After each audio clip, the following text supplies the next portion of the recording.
ও ভাইজান, একটু শুনলে ভালো হতো, কয়েন থেকে তো তোমাকে খুঁজছি আমি। হ্যাঁ ভাইজান, বলো কেন খুঁজছিলে? আচ্ছা, সেদিন যে তুমি আমাকে বললা যে এখলাসের নিয়াতে তওবা করতে হবে, তো এখলাস মানে কি? ও, এখলাস মানে হচ্ছে পিওর করা বা খাঁটি করা, ভালো কাজ বা ভালো আমলের প্রতি অটল থাকা, অনড় থাকা।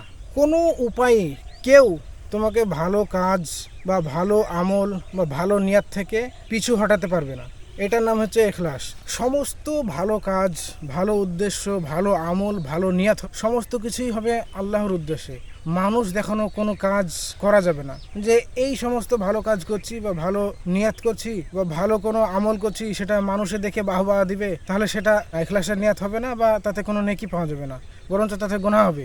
সমস্ত ভালো কাজই হবে আল্লাহর উদ্দেশ্যে, এবং এই ভালো কাজ বা ভালো আমল থেকে কেউ তোমাকে পিছু পা হটাতে পারবে না, এবং এটা হবে পিওর এবং খাঁটি। এটাই হচ্ছে ইখলাস।